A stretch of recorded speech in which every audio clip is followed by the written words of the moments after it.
荒谬！你如此对本仙，乃大不敬之罪，就不怕天刑台上的雷霆鞭吗？小仙职责所在。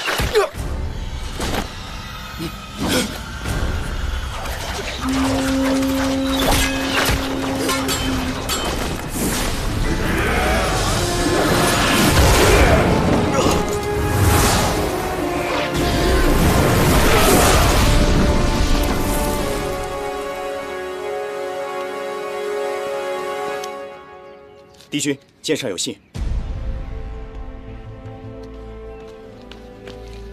这帮魔族奸佞简直是胆大包天，罔顾仙界严律。你说他们就不怕帝尊的雷霆之怒吗？自然不怕。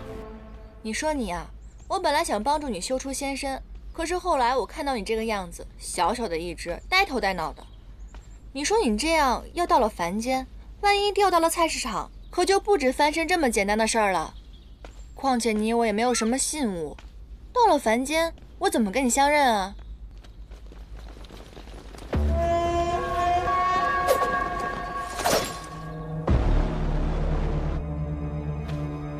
他是应元宫里的，以他为质，抓住他！是。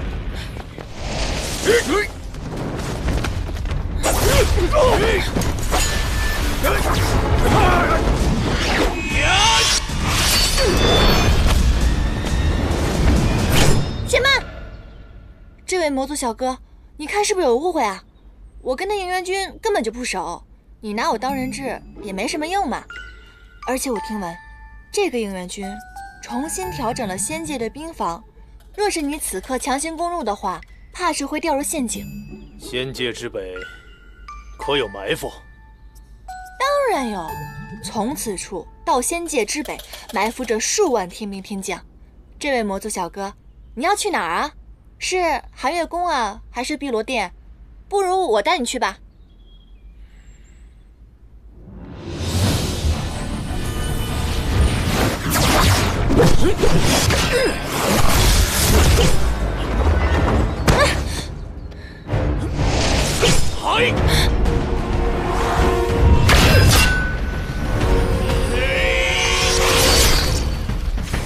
破神刀。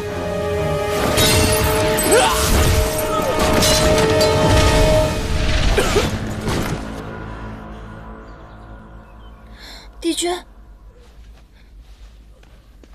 怎么样？没事吧？我没事儿。破神刀是朔华长老的法器，乃魔界至坚，可劈山破海。想不到此物就伤不了你。你是朔华的爱将拓风，必是受了重托而来。说吧，本君不杀手下败将。我魔族大计，待你死之日便知。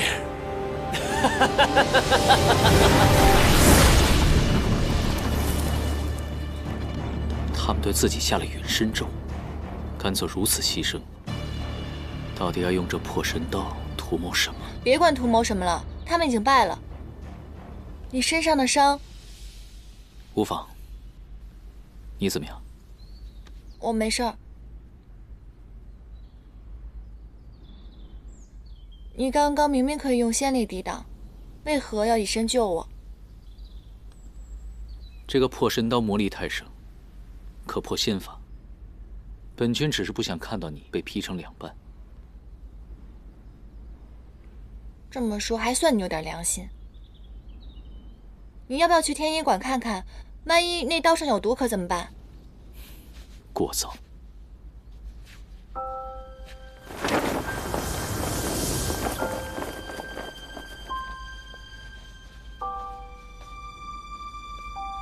你先回延续天宫。魔族对仙神界公然宣战，眼下大战一触即发，分秒必争。本君去殿前听命。哎呀，我去战场是去驾驭灵兽，是去施法助阵，又不是挨刀淋雨的。你干嘛这么紧张啊？你看你弄这么大一个包袱，里面啊丹药、衣服什么都有，就差把棺材放在里面了，多不吉利啊！拿回去。仙君，有应渊帝君打头阵，你有什么可担心的呀？说不定明天此时此刻，那魔族已经认输投降了。你要是有这份心思啊，你就帮我好好照顾这个仙池里面的那些灵兽。2条小龙就要化出仙身了，这条小黑鱼也是化为人形的关键时刻，每天的灵药一定要给我喂足了，记住了吗？记住了。还有啊，哎，好，我都知道了。对了，咱这时辰也快到了，您就赶紧出发吧。我说的话都记住了。记住了。好。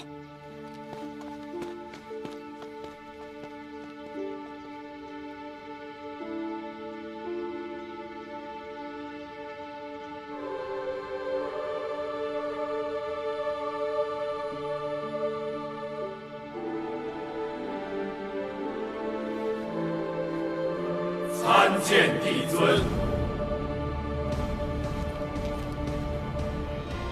远古诸神，往生先烈，吾等幸得庇佑，天下承平已久。然魑魅魍魉之辈重启兵祸，阴阳不可乱，乾坤不可转。今吾令东极青离帝君应渊领兵，天极子虚帝君昭胜，越极赤翼帝君弯月，原始长生大帝，冀都星君还钦，北冥仙君辅佐，率天兵100万。此次兵锋所指，必要敌清6界。4大帝君曾助吾创世，此战必铲除贼佞，再迎祥和。有神享之，永随6界；有神享之，永随6界；有神享之，永随6界；有神享之，永随6界。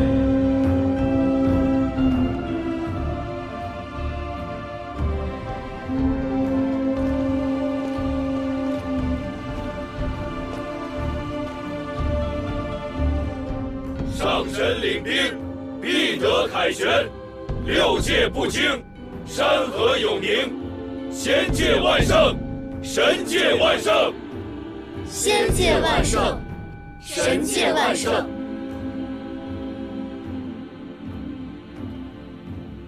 仙界之辈，乃天魔结界最薄弱之处。难道他们是想？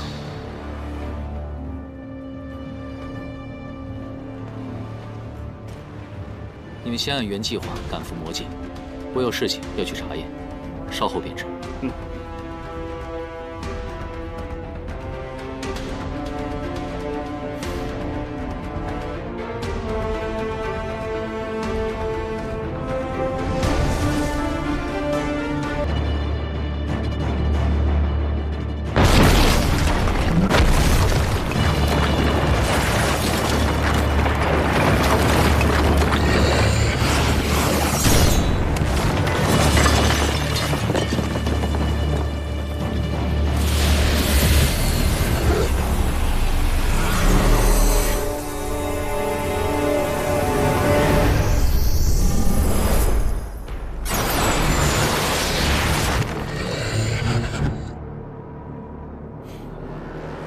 你果然在这里。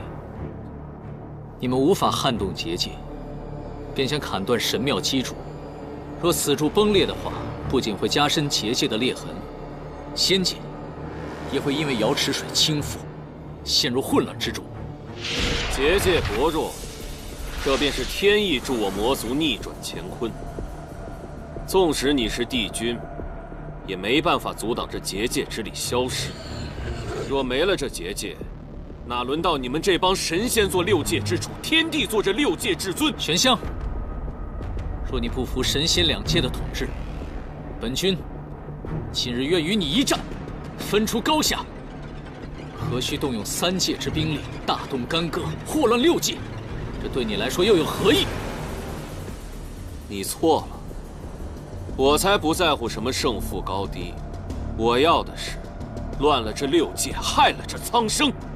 天道不公，我便毁了这天道，重定万物秩序。应元君，你高高在上，可你曾想过，平和生而为魔，就要矮你们仙族一头；平和我等魔族，就要受你等管辖。平和他天帝就能做6界之主，而我只配为奴。从来就没有任何人视你们为奴。冉青的结界，万年压在我魔族人头上，强制把我们隔绝在此死地。仙族使节成日下界窥探，你们仙族始终对我们魔族打压防备。我若不反，早晚为人鱼肉。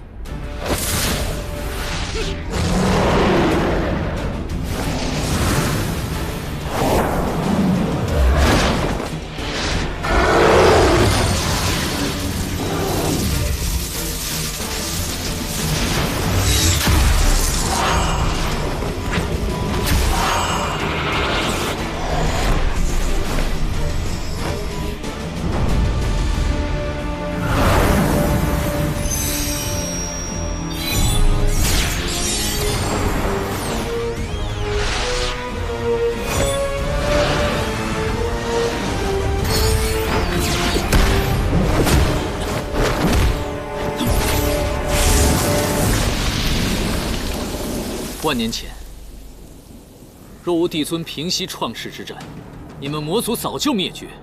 这些年，你们不断扩张自己的领地，偷取仙界法宝。为了不引起祸端，帝尊从来就没有惩戒。仙神2界，对你们来说只有恩义，并没有亏欠。我魔族宁愿不要这恩义，自己争出一片天地。原来你是以族人的福祉为借口，成全你自己的野心。到头来，这些族人都会成为你野心的陪葬。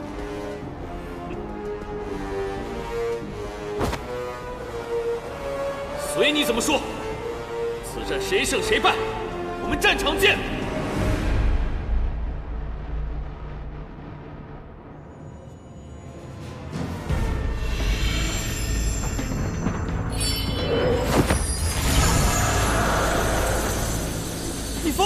这郡主何等高大！你用真身连接救父，这和螳臂当车有何区别？亲自打回原形，重则元神俱灭。云墨，他凤你也跟着凤，他好歹是个4眼汉丹，那又怎么样？而你只是个小黑鱼啊，朋友！投之以木桃，报之以琼瑶。我说过，我要与颜淡一起。天塌下来了，也我和他扛着。就算死，我要陪着他一起死。不愧是我朋友，好样的！好，死都不怕了，连药坑一起扛！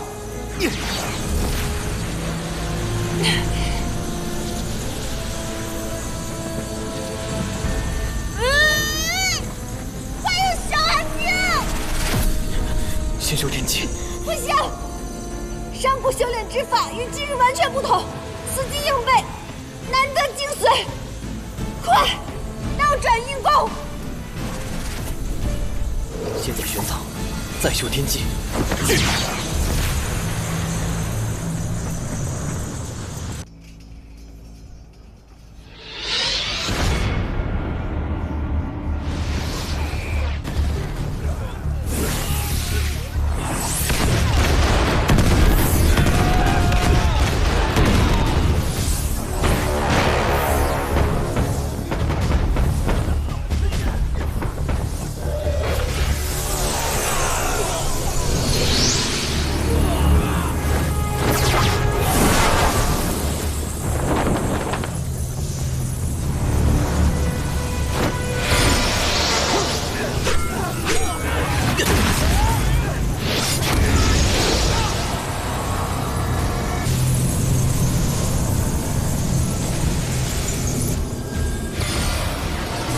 还去！下界潜伏多日，想与应元里应外合，击溃我魔族大军。我们不是不知，而是要留你这鱼饵，等着今日瓮中捉鳖。第4大帝君向来竹爱分透，同气连枝，怎么如今他们连来为你收尸都不敢？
玄香，5万天兵已经剿灭了魔都屯兵，你后方无援，认输吧。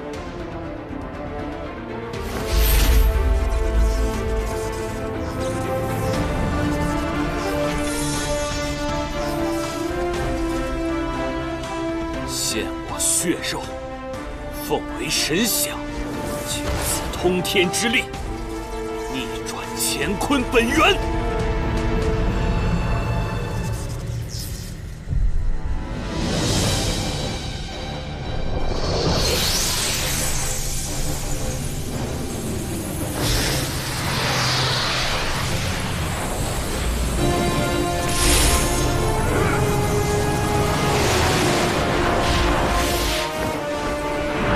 亲！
你们这是在做什么？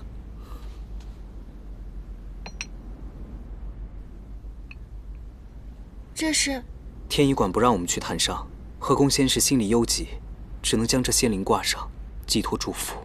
帝君若是能听到延续天宫传来的铃声，便知我们的心意。颜淡，你也挂一个吧。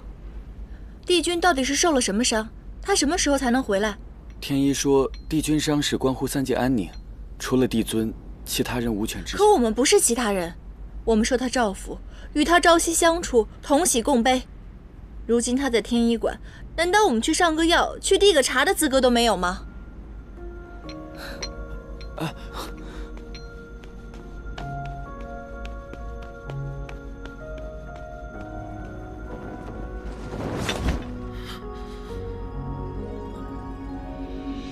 若突发入骨，神之界亡，与妖魔又有何异？三界于我，同入掌中之物，如今就连一丧命之处都难以寻觉。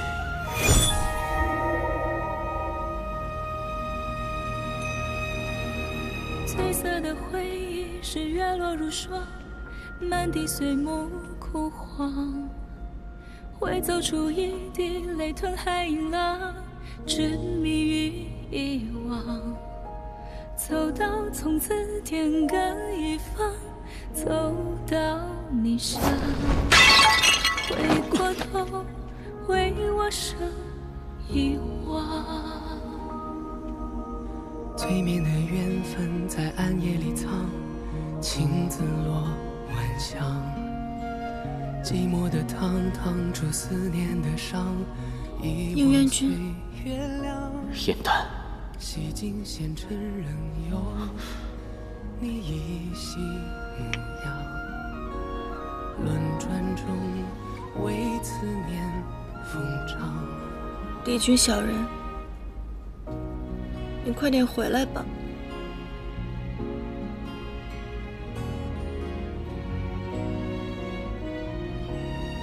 等你回来以后，我去找你拍把片，到时候我故意输给你，让你开心，好不好？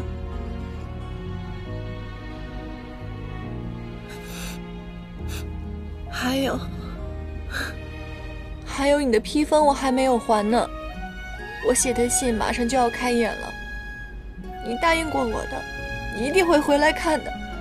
你是帝君，你不能食言。你是繁华人间一场落花风，平添一池落花中，看破红尘的眼红。你是遥遥天上一捧秋月容，只敢潇洒不敢浓。梦中有两人与共。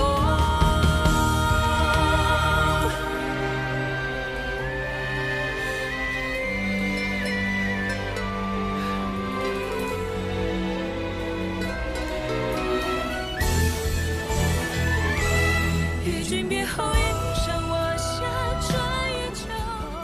燕丹，对不起，今日若与你相认回宫，来日命丧，你更要伤心。日后世上再无亲离帝君应援，无人能护你了。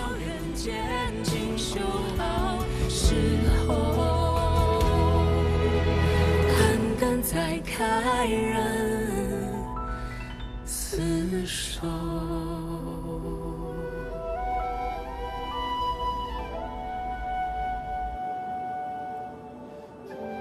我是偃虚天宫的仙师颜淡，我知道帝尊已经下旨，不允许天一泄露帝君的半点伤情，可我愿意入天一馆，在帝君身边侍疾，麻烦您传达一声，帝君知道以后肯定会答应的。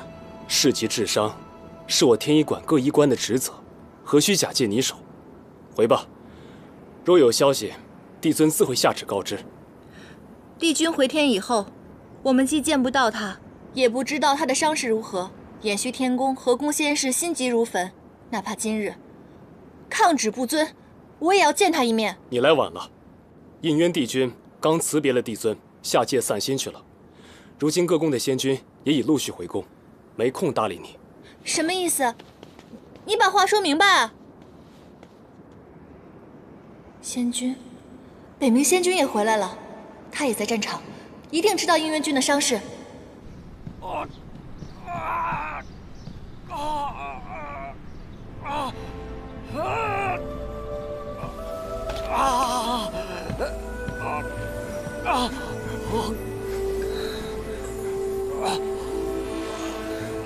颜淡，你愣着干嘛呀？快去请天一！好，不必了。随军天一早已做了论断，就算是勉力开出药方，只能使他的痛苦更加久而已。仙君不是驾驭先手，只是在后方指挥吗？他怎么会伤成这样？他们中了魔军的埋伏，本帅赶到之时，仙君早已没了仙灵，受了魔界的噬魂剑，剑力入骨，神魂皆失，周身就像有无数毒虫跳动般的痛苦，估计活不了了。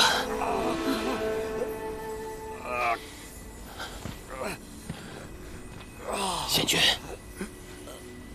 你还有什么要求？尽管说吧。给我一个解脱。杀了我吧！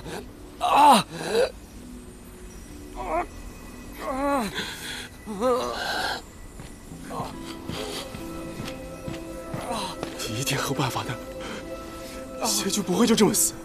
对，贤君不会就这么死的，一定还有办法，一定还有办法的。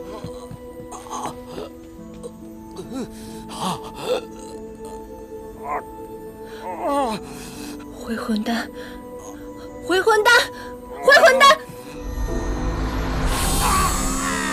师傅，贤君，把这个吃完就不会疼了。来，杀了我！快杀了我！杀了我！雨墨，雨墨！师傅，师傅，杀了我！杀了我！快杀了我！师傅，师傅，杀了我！杀了我！有生之年看到小黑鱼化人，叫我一声师傅。这个愿望许的不划算吧？明明随时都可以实现啊！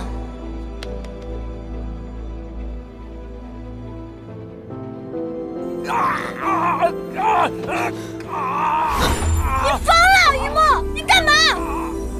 云淡，既然已经没有办法，我们改变不了结局，我舍不得让师傅这么痛苦。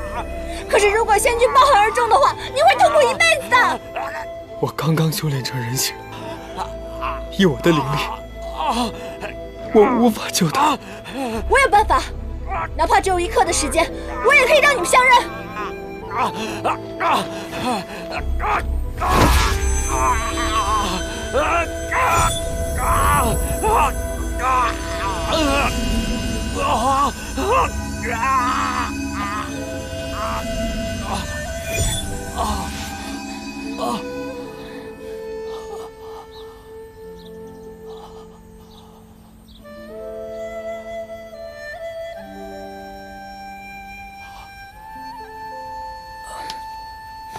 严淡，是我是严淡仙君，是我。于梦，快呀，快点儿！你是师傅，师傅，我已经修炼成人身了，但是我还是来迟了一步。我现在有名字了，我叫于墨。师傅，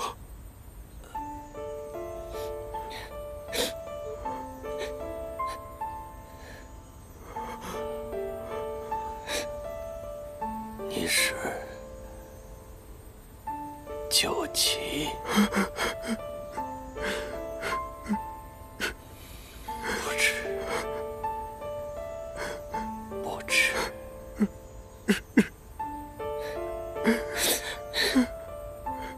为师死而无憾。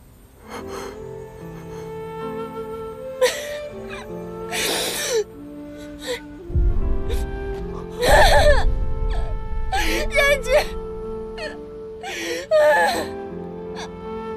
师傅，师傅，师傅，仙君，师傅，师傅。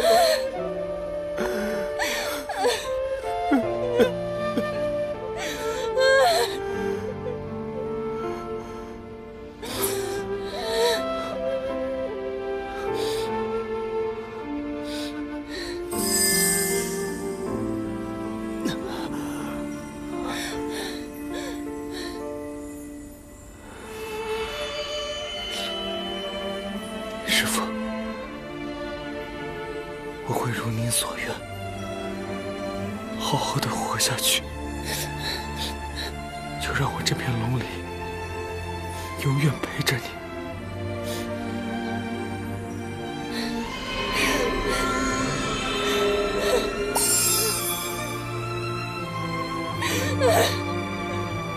仙君。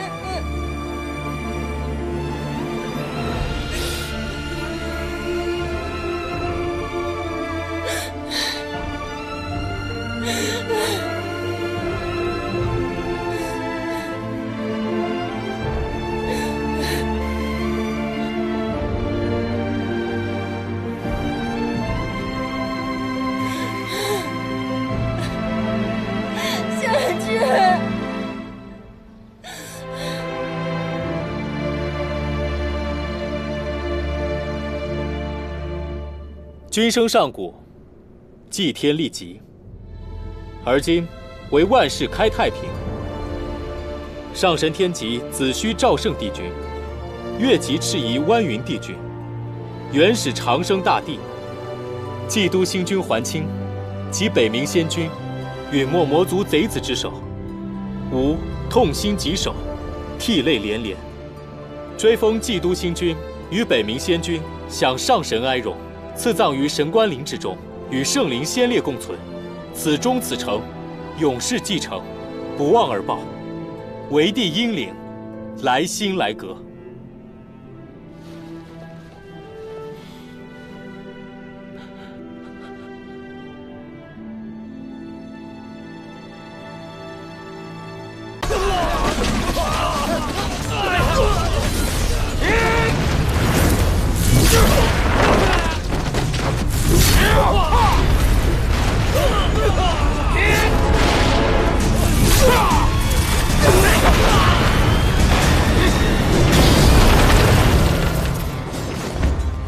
元帅，妙法阁掌事思玄所到法器已被魔族转移。你速去找应渊帝君，让他务必拦截住丢失的法器，否则此战难以平息。是。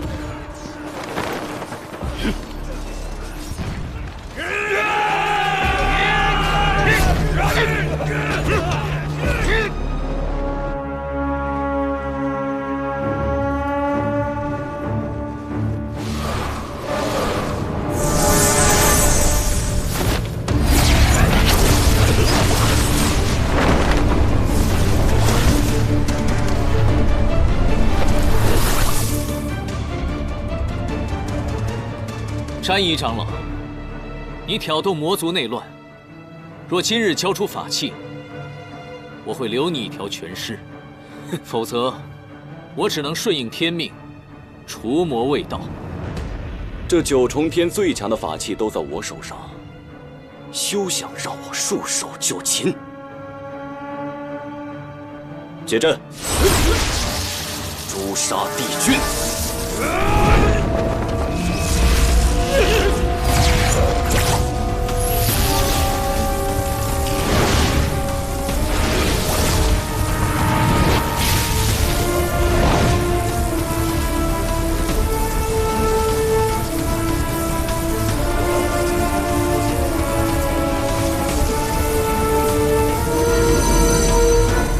修罗图腾，仙界的帝君竟然是修罗所制好。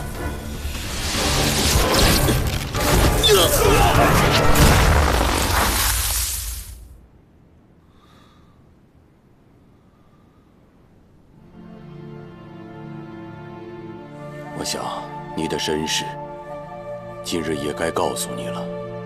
你乃是上古恶灵之首修罗族，和仙界仙子所生。你额上的黑纹，便是修罗族的图腾。那我的母亲呢？当年你的母亲被你父亲蛊惑，她在生下你之后才知道，原来被利用了。于是她选择了以身殉道，和你的父亲同归于尽。在临终之前，她把你交给了我。应渊，你本不该存在于这个世上，但当时你太年幼了，吾不忍杀你，于是抹去你额上的黑纹，亲自抚养你，教化你。但是应渊，你要记住，你修罗族的身份绝不可暴露。如果在仙界有人知道你是修罗族的后代，必会杀之而后快。所以你是仙灵之后，无父无母，记住了吗？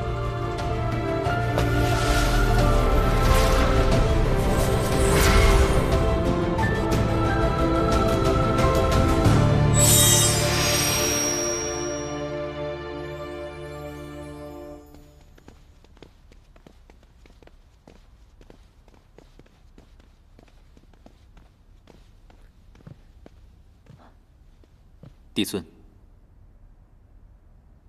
如今魔族内乱已平，被盗法器尽数追回，已录入了妙法阁。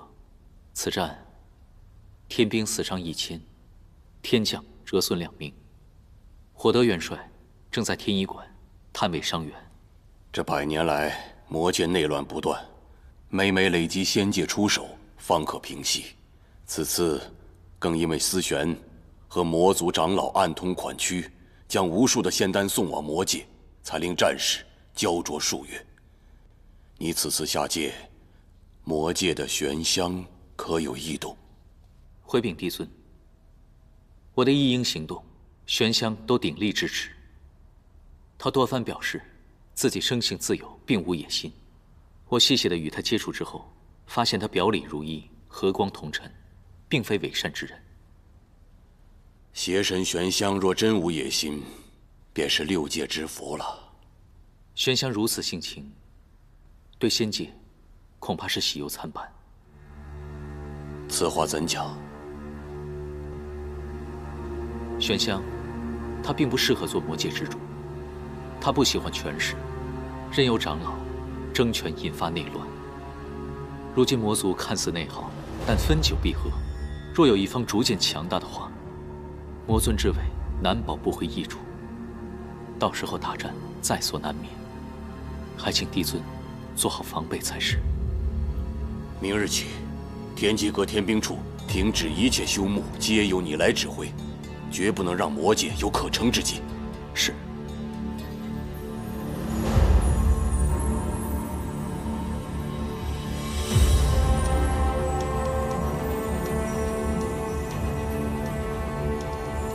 帝尊，已准备就绪。行行。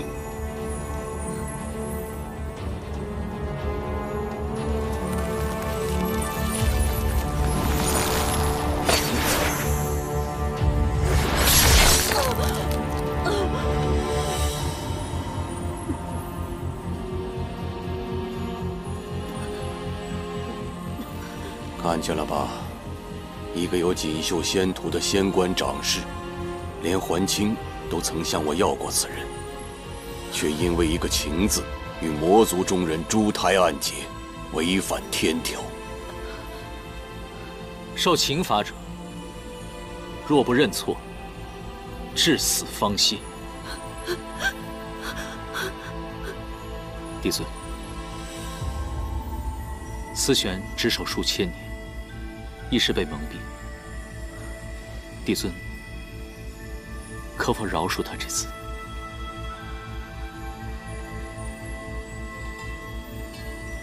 好，如若他肯认错，死后无留其元神，允其入夜望川洗净前尘，入凡界为人。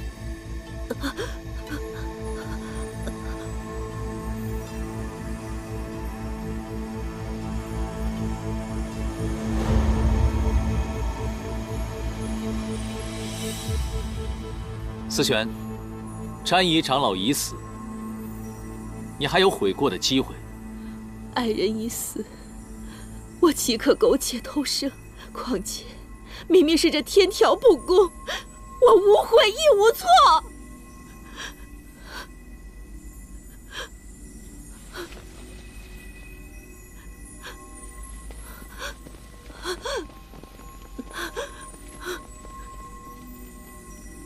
思玄，你因为情爱失志忘义，还在这信口雌黄，说什么天道无情，你知道吗？天条的守戒为什么是不容有情吗？因为唯有神仙无情，才可保6界平安。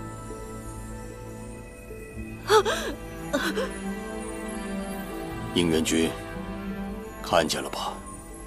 一个情字，一旦踏错，便是万劫不复。长氏有情，便死伤千万；而如果帝君有情呢？那将是6界的浩劫，没有人可以幸免。你知道，现在6界为什么可以暂时相安无事吗？那是因为妖魔冥3界暗流涌动，所有的逆贼正在等待一个机会，在等待你暴露弱点。怎么，动恻隐之心了？你今日的不忍，只会生出怯懦；而如果他日6界大难，你又如何面对呀？帝君，请你即刻杀了我吧！这9重天，我是一刻也待不下去了。你为詹姨受6界之苦，牺牲一切，而那人在死之前从未询问过你的安危，值得吗？值不值得，帝君日后便知。我不会有那一日。请由心生，帝君，难道就无心吗？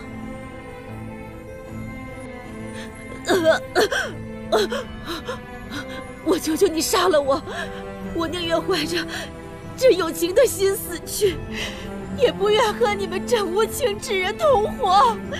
我不愿意再受这不公的待遇了。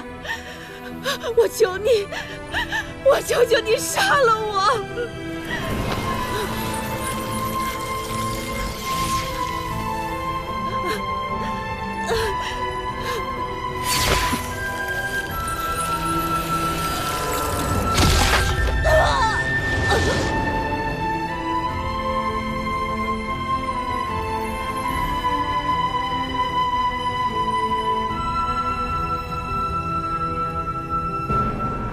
情法不可违逆，我能做到的，就是保下你的一丝元神。愿你能渡过忘川，重新开始，做个普普通通的凡人，可以爱，可以为了自己而活。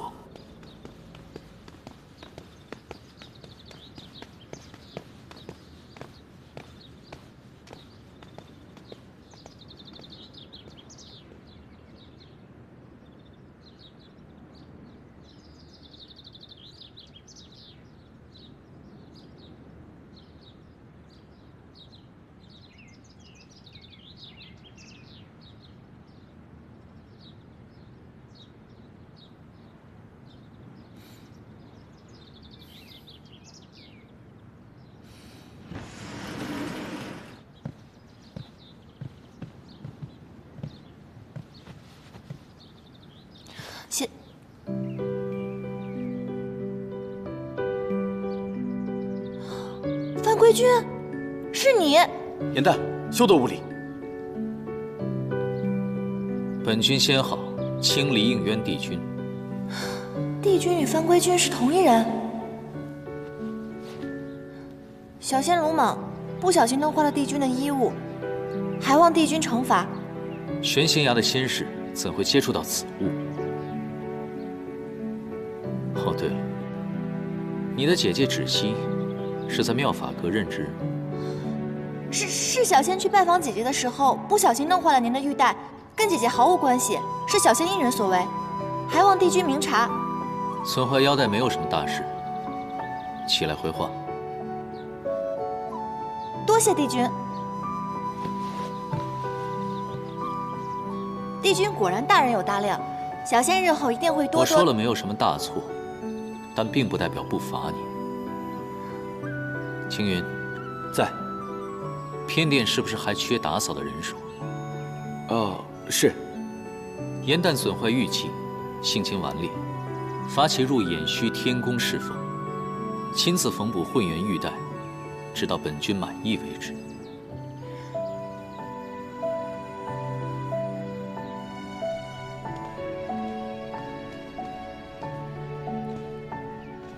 唉，仙君，您别送了。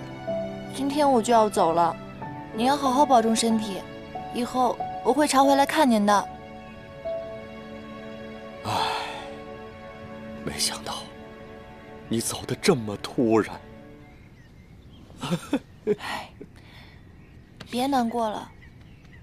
这以后，谁来帮我破解棋局啊？别哭了，仙君。仙君，我在您这宫里待了200多年，难道我除了给您破棋局，没有任何地方让您舍不得吗？您这么说，我可真是太寒心了。我可不是这个意思啊。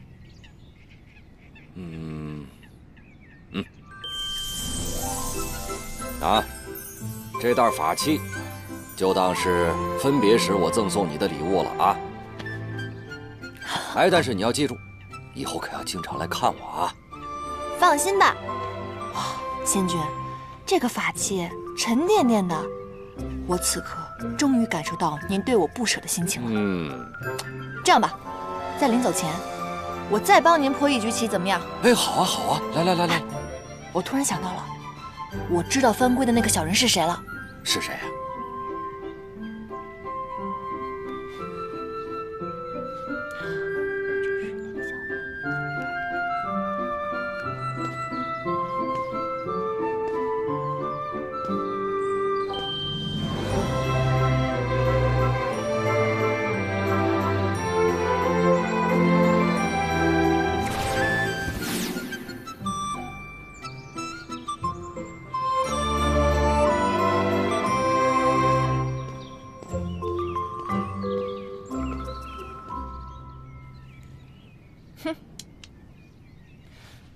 小人帝君这回总算是黔驴技穷了，这局还没有上一局难呢。哟，你这一子下的可妙啊，一虚打实。你看看，把他这一脚的活子全都打成了废子。你这一招是怎么想到的？下棋对我来说，要不然就是捡漏，看出对方的破绽，顺藤摸瓜；要不然就是打劫，把对方的变成自己的，变不成那就通通吃掉。往往后面那一种是非常艰难的，但是愚公移山，铁杵也能磨成针的。妙！今日本想与仙君面对面切磋棋艺，没想到竟看到忠心仙士不舍救主的场面，本君都不好意思开口要人了。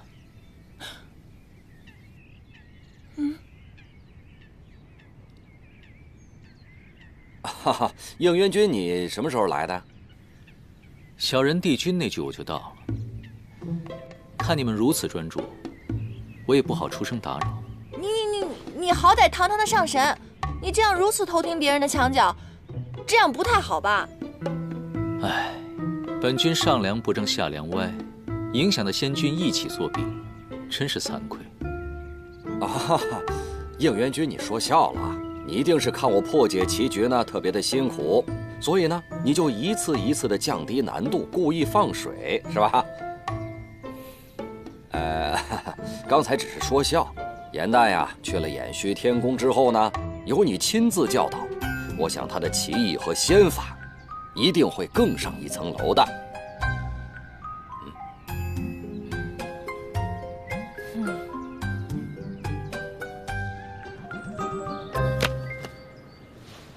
既然你的精力如此充沛，打扫偏殿实在是太大材小用了。以后呢，誊抄仙法破解棋局，自然就交给你负责了。帝君您棋艺高超，每日肯定有很多神仙来找您斗气。如果这样的话，我难道……能者多劳啊！以后，所有人送来的棋局，自然是交给你来应付了。你就是气我帮仙君破了你的局，公报私仇。是。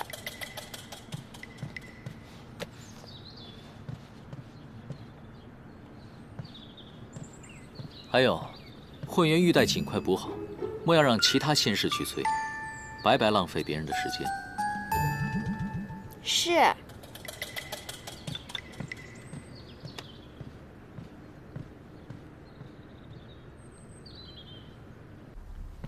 应渊这个小人，他表面温文尔雅的，他实则呢肚子里一堆坏水，给我安排这么多活让我干，他就是故意想整我。小人。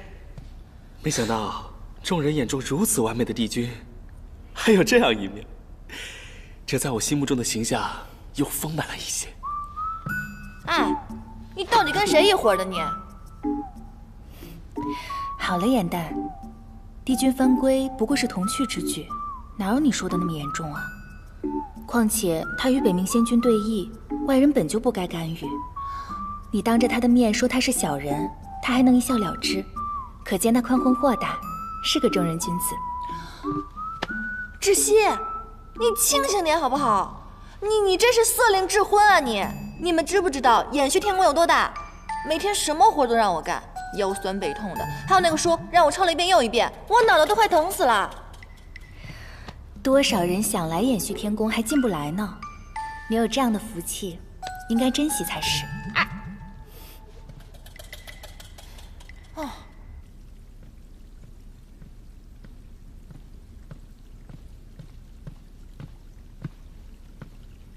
芷溪，长侍。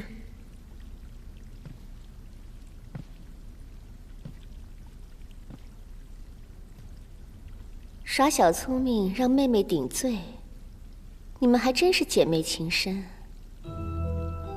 可惜帝君宽和大度，让颜淡因祸得福了。不知你这个做姐姐的，心里酸不酸？有没有一丝后悔？若不是那一念之差，如今飞黄腾达的可就是你了。延续天宫的差也并不好当，颜淡每天甚为辛苦。这种不痛不痒的诉苦，你也信？不过就是炫耀罢了。颜淡不是这样的人。那你说她是哪种人？不思进取的废物妹妹？双生莲必分强弱，大家都说你是强的那个。我看未必。不然帝君为何一眼挑中那个一无是处的颜淡？你自己好好想想吧。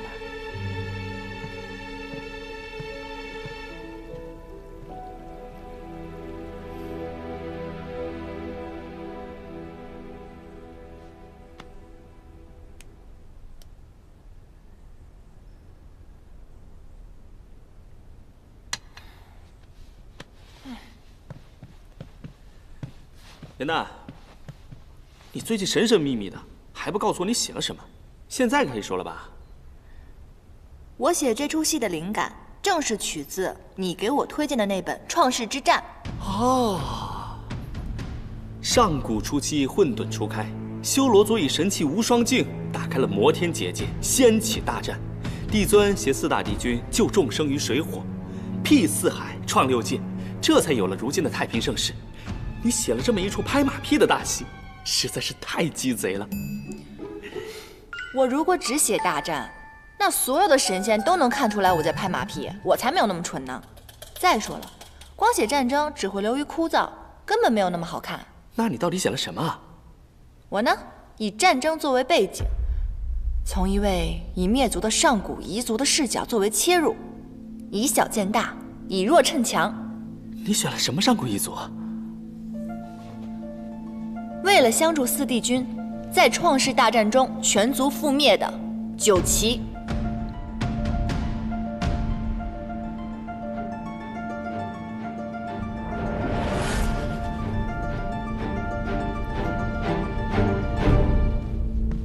你竟然翻出了九岐？正是，他曾被誉为6界当中最强悍的水族，上天为龙，入海为鱼，百毒不侵，水火不灭。可就这么厉害的种族，却在这些年的和平当中被人们逐渐遗忘了。如今除了我们，谁还能想到当年惨死的九岐呢？你是不是想到了自己，觉得同病相怜了？唉，4叶汉淡一族最起码还残留了我和姐姐，可是九岐连个血脉都没有留下来，实在是太可惜了。传说九岐虽然善战，但却生来欲望浅薄，在每化人之前都会经历命悬一线的紧要关卡，没渡过呢，就会灵力散尽而亡；渡过了，便是浴火重生。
阿晨，你所占之地，除妖冥两族之要隘，恐有腹背受敌之嫌，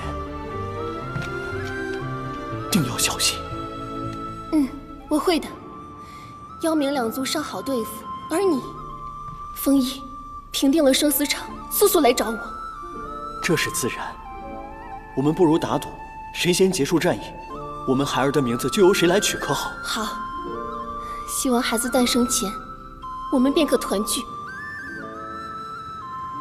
这么多年了，竟还有人记得我们九旗一族。停！哎呀，不对，你是九旗族赫赫有名的女将军，哪怕面对生死离别，你的眼神必须是坚毅的，你要压制住内心的不舍，明白吗？还有你，并不知道这一别将是永别，所以你的表情不能太过于悲怆，并且你要相信眼前这个人一定会得胜归来的。这样吧，大家再来一遍好不好？元旦，时间不早了，今夜就先排到这里吧。明天一早大家还要起早侍奉呢。哦，那今日要不然先这样，你们回去好好研究一下，散了吧。走。哎，这儿的长师收了我们送的法器，没说什么吧？没有，帝尊重我亲闻，这个戏台子也荒废了很久，长师还乐不得我们用呢。那就好。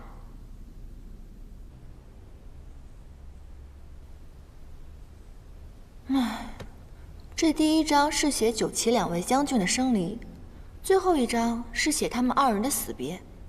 唉，也不知道中间四帝君的戏份该如何写。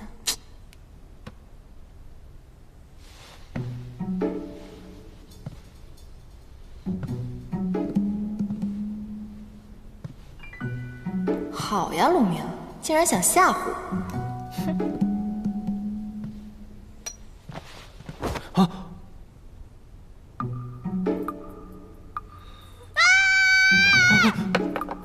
哇！我的鸡巴！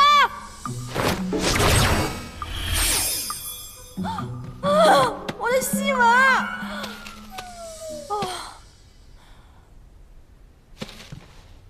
兄台，你哪位啊？你为什么半夜来我房间，还会水系仙法？你说，你干嘛的？不说是吧？好，你不说的话，我现在喊天兵抓你了。天！我呢，只是一个刚刚偷偷化成人身的一个黑羽小仙而已。啊，我是无意间误打误撞的走进披香殿，看见你们正在排戏，我觉得很有趣，我又想知道后续发展的情况，就偷偷溜了进来。我只是想看看后面的戏文是怎么写的。刚化成人形就长这么大？原来是水族，怪不得能灭火。所以你刚刚说的那些，就是你帮我抢救戏文的原因喽？啊。看来你这条小黑鱼还算有良心嘛。我之前认识的那条就没有你这么有良心了。看你的装饰吧，确实不像什么仙君仙士，所以你跟我来，当真是因为觉得我戏写得好？是啊。乾隆尊还有尊后的故事，我也很想知道后面到底发展的怎么样了。哦，对了，九旗呢本来是我们的四海龙尊，我很想知道他们接下来的情况。你居然知道九旗？哦，我以为现在除了我，没有人知道九旗了呢。小伙子，有眼光啊！叫什么名字啊？我还没有名字。连名字都没有，看来他定是身份微末，处事艰难。是这样的啊，今天你遇上我，算是你的幸运。以后跟着我吧，只要有我在，保证带你吃香喝辣，做一个快活神仙，怎么样？若非是他在我渡关的危急时刻现出真身相救，我必不会这么顺利的成功化人。既然如此，就算做个跟班也无妨了。怎么样？考虑好了吗？当真如此？当真如此啊！你不是还没有名字吗？啊，让我来帮你取一个吧，等着啊。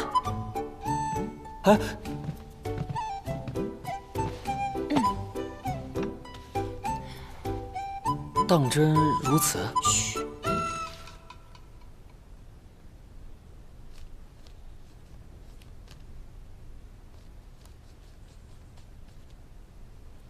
好了，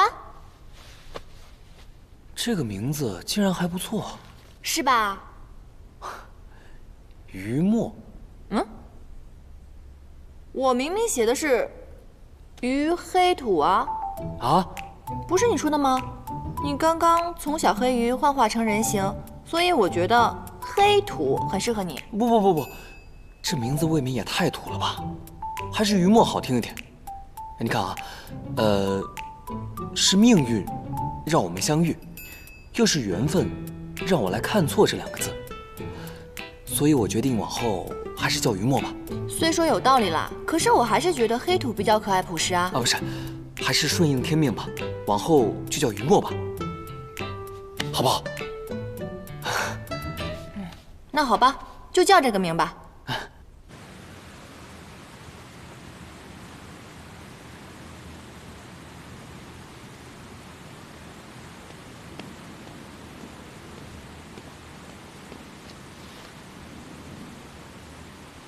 帝君，严旦求见。所谓何事？说是腰带补好了，帝君是否一见？叫他进来吧。是。针脚比上次好了一些，但丝线的颜色本君不喜欢，拿回去重新缝。帝君，那你到底喜欢什么颜色？随缘。帝君，您不是着急带吗？我想的是，您把要求说得详细点，这样我就不会日日来打扰了。虽然急，但宁缺毋滥。反正你日后也要天天来。天天来？过来，破局。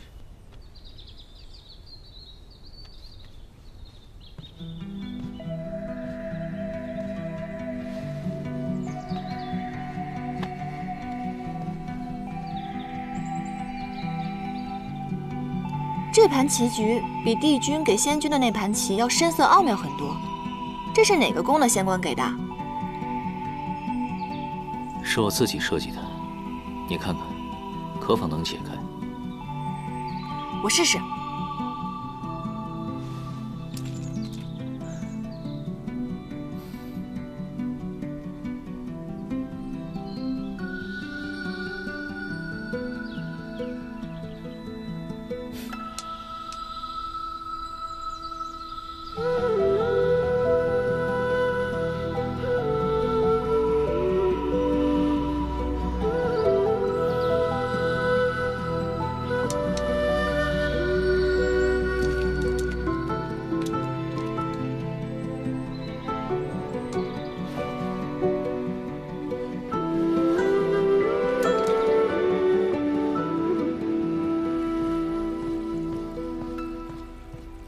哎，这9重天的食材啊，可都是可以滋补灵力的，吃吧。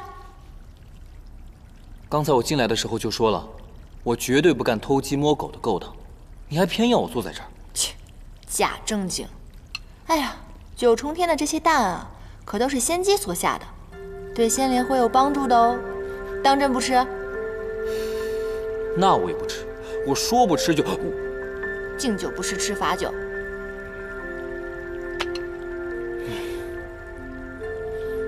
我说，这也太好吃了吧！是不是？我都说了，我的厨艺跟我写戏不相上下，好吧？哎，那你之前排戏的名字叫什么呀？《创世英雄传》。你戏的主角不是9旗吗？你觉得他们是英雄？他们当然是英雄了，在创世之战中，帝尊、4帝君是英雄，9旗一族也是英雄。在我看来，那些籍籍无名的小仙小族，他们只要为战争胜利战斗过、努力过，在我心里他们也是英雄啊。所以，这才是我写这出戏的意义。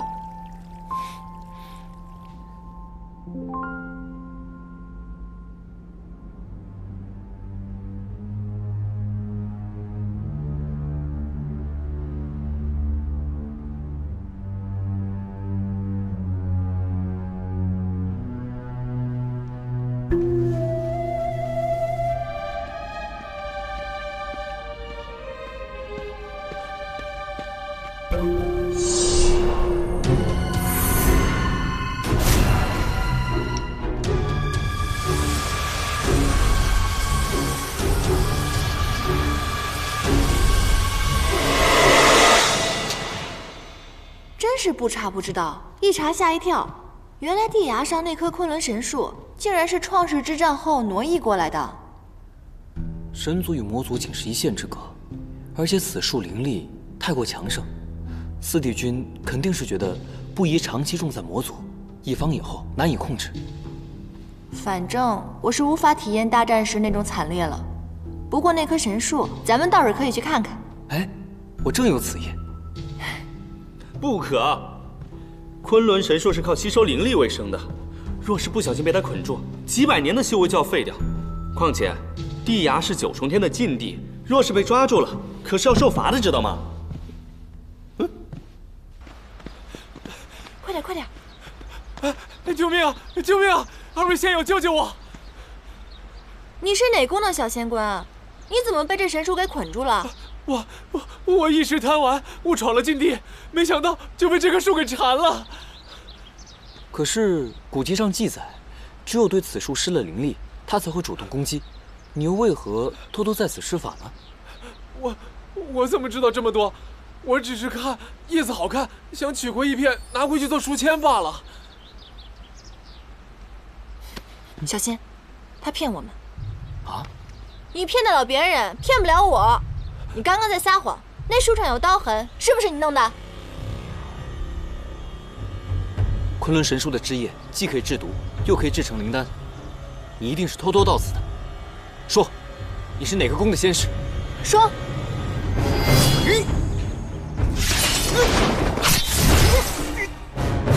不要施法！啊！